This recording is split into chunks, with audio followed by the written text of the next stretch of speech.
Welcome to our presentation for Educational Psychology for Learning and Teaching. My name is Anna and I will be introducing the topic of our presentation. This presentation focuses on Jamie, a male Year 6 student who has experienced a decline in performance and engagement in social studies.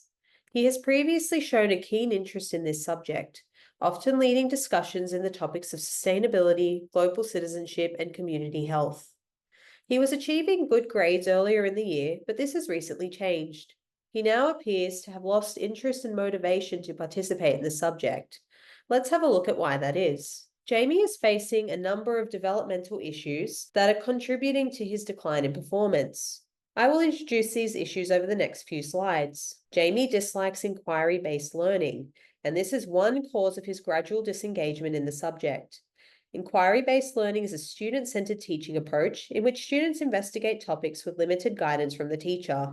It requires a great deal of independence, which Jamie is not comfortable with. Jamie requires an explicit teaching approach, in which the teacher provides explicit instructions to the students, ensuring they understand what they are required to do. This is not currently happening in social studies classes. Jamie has lost the motivation to participate in social studies lessons. His grades have been slipping and he appears to be putting in minimal effort. This is likely due to Jamie lacking the self-efficacy required to complete the inquiry-based learning tasks. Jamie doesn't believe he has the ability to complete the IBL tasks, so he is disengaging from social studies lessons. His teacher needs to find a way to help Jamie to regain the confidence he once had. On top of all of these other issues at school, Jamie has also entered puberty earlier than his classmates.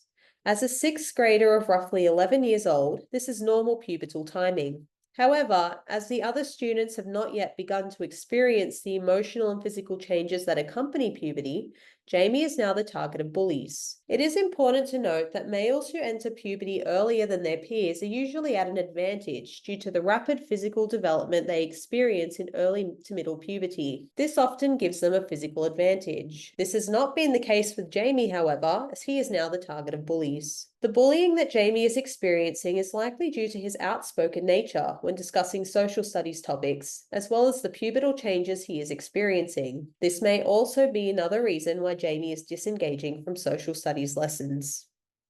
Okay, so my name is Suzan. I'll be doing the literature review.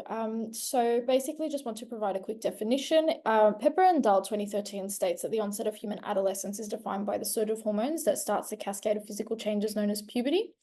Pubertal hormones and the transition from childhood to adolescence can have significant impact on a student's mental and physical health, as well as their school performance. Pepper and Dahl conducted research on the behavioral effects of male hormones and identified the social and affective dimensions of these hormones on behavior.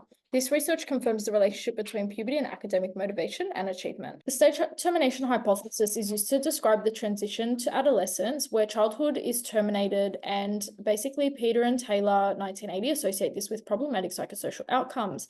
These outcomes are listed below. 73.9% of adults with a mental health disorder were diagnosed before the age of 18, and 50% of these were diagnosed by the age of 15. So this basically shows the relationship between bullying and the age range that is most impacted. It's crucial to address bullying in the school environment as it can have detrimental effects on children as they progress in life, and there is evidence of this below as stated by Takazawa 2014. So a couple of other papers noted above both conclude that direct guided learning is more beneficial to students when learning, and research suggests that guided learning is more effective in comparison to inquiry-based learning. Expectancy value theory focuses on the expectations which a person places on themselves, whether positive or negative, that leads to success or failure. So similar to cause and effect, if Jamie lacks self-efficacy and a positive attitude, the effect of this will be lack of engagement and motivation in class. The four main value theories include attainment value, intrinsic value, utility value, and cost. Intrinsic motivation is generally only influenced by individuals' personal views and self-interest, whereas extrinsic, on the other hand, can be seen in many forms. Due to the external nature of these influences, they can occur through external, introjected, identified, and integration regulation. So external regulation is the least autonomous. It is basically the intention to satisfy external demands, such as the intention of receiving physical rewards. Introjected regulation is the internal pressure from relatives who may make the person feel obliged to satisfy their needs. Identified regulation is when students basically find value or importance in a specific task, such as looking after the environment, and integration regulation is full assimilation with a person's identity, and this is basically closely linked with intrinsic values. We need to establish here how difficult goals and a low sense of commitment can negatively impact motivational outcomes of a student. Motivation can be increased through the utilization of various resources, such as feedback, words of affirmation, and a variety of other learning techniques. Self-efficacy is detrimental to the motivational outcomes of a student, and Jamie's self-efficacy can be re-established through explicit learning. According to a study in Hades 2009, students who engaged in explicit learning had significant improvements in their learning outcomes, and this was most beneficial to students with disadvantages. Hi, my name's Karina, and I will introduce the first intervention we are covering, that is the expectancy value theory intervention. I think this intervention would work best on Jamie as it is focused on elements of interest theory, need for achievement, possible selves theory, self-affirmation theory, self-confrontation theory, self-efficacy, and social belonging. The same study shows motivated students learn more, achieve higher on tests if they are motivated relatively by intrinsic as compared with extrinsic reasons, and this is our goal with Jamie. It is worth mentioning Jamie saw value in learning earlier in the year as he had shown more interest in social studies. Through the expectancy value theory, I propose providing Jamie with small achievable goals that will foster an environment to build up his value for learning and to understand that the learning process is just as important as the end result. Lessons can be linked or directed towards real-world concepts such as environmental care, sciences, and social studies, which will not only spark Jamie's interest in learning, but fuel his desire to feel included and valued. The result of this inclusivity and engaged learning approach will allow Jamie to excel and strengthen his motivational goals within the classroom. If he believes this is important, then this will improve intrinsic motivation and thus engagement in class. Teachers can apply this in class using resources and quotes and opinions from individuals that are being first-handedly effective.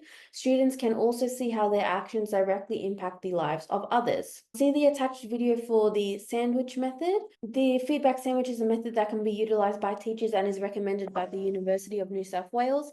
This method allows teachers to provide small critiques sandwiched in between positive feedback and benefit the self-esteem and confidence of students who are struggling with motivation. Our intervention method is within the Kiva program. Kiva is an anti-bullying program that was developed by the University of Turku in Finland.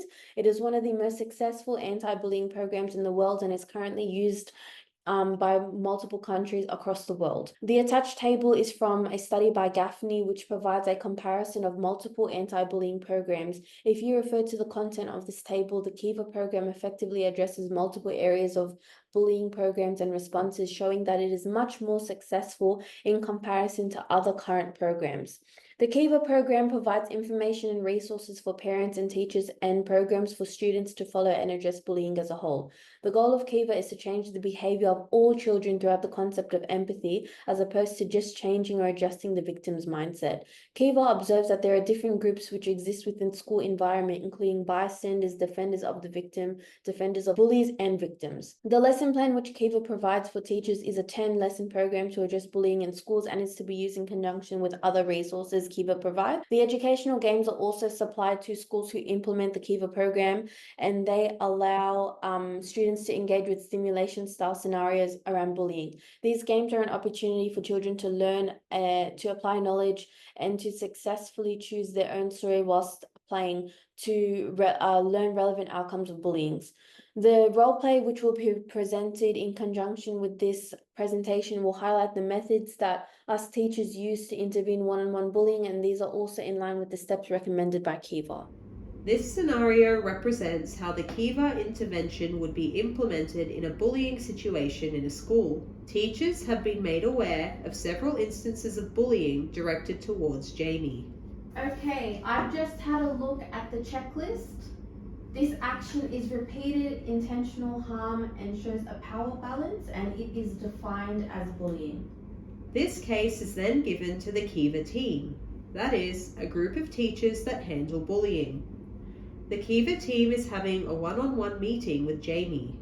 Jamie must feel safe, comfortable, and supported in order for the Kiva team to find out what has happened. Hi Jamie, do you feel safe at school? Not really. I feel like I'm different from everyone else. They always make fun of how I look, like for being taller and everything. Like, I think I'm going through some changes right now. And in class, when I talk about things I care about, like the environment, they act like I don't know what I'm talking about. It feels like no one takes me seriously, and it makes me feel like I'm an outsider. Oh, we're really sorry you're going through this, Jamie. We appreciate you speaking up and sharing how this made you feel. Now there is another meeting with the bully. There are two methods of communication that can be used, the confronting method and the shared concern method. Here is an example of the confronting method. How you react with Jamie is clearly bullying, and this is not the expected behavior of how we treat our peers. Here is an example of the shared concern method. Okay, let's think about how Jamie might be feeling because of your actions. How do you think he feels when you make comments about his appearance and the things he is passionate about? Imagine if someone treated your family member like your mum or your sister in the same way. How would that make you feel? Well, I guess it would feel pretty bad. I didn't think about it like that. We were just joking, but I can see now that it might hurt him.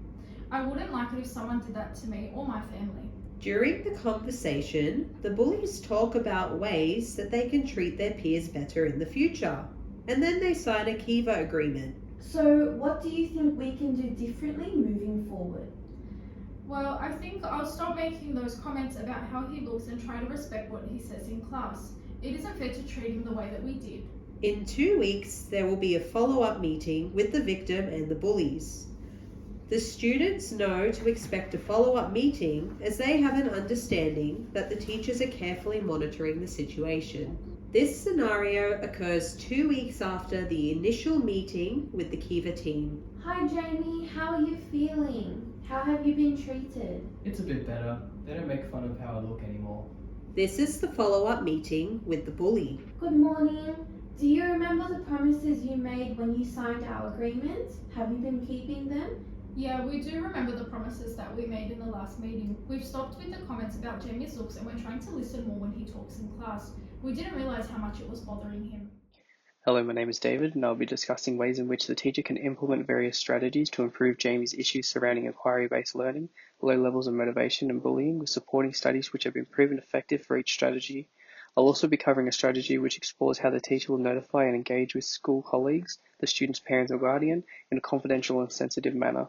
I'll also introduce a communication plan which will explore all parties will be kept informed and engaged during the intervention process. So before we begin, what does it mean to communicate in a sensitive manner? Some qualities involve being thoughtful, considerate, respectful, and to be mindful of other people's feelings and opinions. And what does it mean to communicate in a confidential manner? Some qualities involve respecting each other's privacy, keeping necessary information within the party circle, and preserve sensitive information. Here we have an email addressed to other teachers, parents and guardians, and all additional faculty which are involved in the student's life. In this email, we have clear examples of expressing concern with heartfelt, expressive language in a respectful and considerate tone. Confidentiality has also been expressed by using they/them pronouns to ensure that no student is singled out. The email involves expressing consideration by being mindful of their feelings with empathetic speech. The email includes keeping all parties up to date with attached plans, includes sensitivity by being kind with the delivery of the email, and also includes feedback. Expressing confidentiality is also included by asking all parties to keep information discreet. To promote Jamie's inquiry-based learning, an enhancement plan has been created. The strategies implemented have been tested studies which have been proven effective, such as question formulation technique, collaborative inquiry, reflective journaling, self-directed learning. The next stage explores how the teacher will implement these strategies, then follows an assessment of the progress of each strategy and the timeline of each strategy.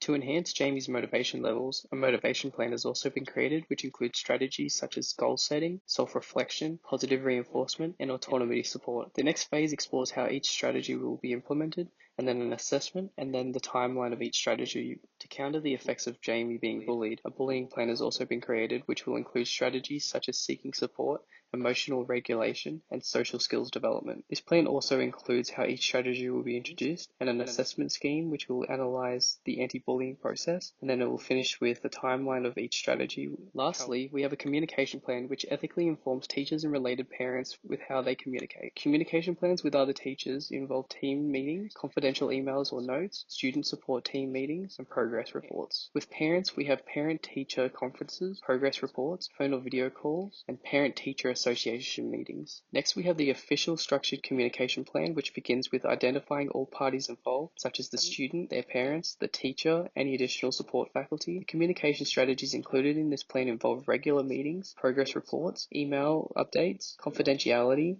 active listening, feedback methods, and frequent documentation of each stage of the process.